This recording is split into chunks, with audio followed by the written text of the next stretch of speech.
நம்மளே இன்றைக்கி காலை உணவு பார்த்திங்கன்னா முதல்ல வந்து செம்பருத்தி பூ வச்சுருக்கோம். அது ஏற்கனவே வீடியோ போட்டிருக்கோம். இது யூஸ்வலாக வந்து காலையில் நேரமே சாப்பிட்ருவோம்.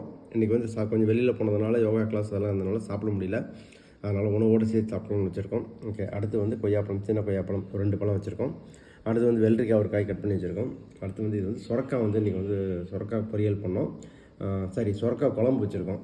சுரக்காவும் தட்டைப்பயிரும் போட்டு குழம்பு மத்தியானத்துக்கு. இப்போ என்ன பண்ணியிருக்கோன்னா அந்த சுரக்காயை வந்து பச்சையாக கட் பண்ணி வச்சுருக்கோம். லேசாக பெப்பர் மட்டும் போட்டிருக்கோம், உப்பு போடவே இல்லை. அடுத்து வந்து தட்டைப்பயிரை வந்து வேக வச்சு வச்சுருக்கோம். இந்த வேக வச்ச மீதி பயிரை வந்து குழம்புல போட்டாச்சு. அப்புறம் இதோட பார்த்திங்க அப்படின்னா அன்னாசி பழம் கொஞ்சம் வச்சுருக்கிறோம். இதோட கொஞ்சோண்டு தயிர் இருக்குது, அவ்வளோதான். இதுதான் வந்து இன்றைக்கி காலை உணவு. ஸோ இன்றைக்கி வந்து கார்போஹைட்ரேட் கிடையாது. கார்போஹைட்ரேட் இந்த ஃப்ரூட்ஸில் இதெல்லாம் இருக்கிறது மட்டும் தான் கார்போஹைட்ரேட். அதே மாதிரி ப்ரோட்டீன் வந்து தட்டைப்பயிர் வச்சுருக்கோம். தயிர் இருக்குது, ப்ரோபயோட்டிக்கு தயிர் இருக்குது. அதே மாதிரி கொழுப்பும் அதில் இருக்குது. சித்ராவுக்கு வந்து சளிங்கிறதுனால விரும்பி காமிக்கிறாங்க. அதனால் இன்றைக்கி வந்து உணவு வந்து கொஞ்சம் சிம்பிளான உணவு தான். பெரும்பாலும் இந்த பச்சையாக சாப்பிட்ற காலையில். மதியத்துக்கு வந்து கொஞ்சம் சோறு வச்சுருக்க போகிறோம். தட்டைப்பயிர் குழம்பு, தட்டைப்பயிறு சுரக்காய் குழம்பு ப்ளஸ் பொரியல். ஓகே.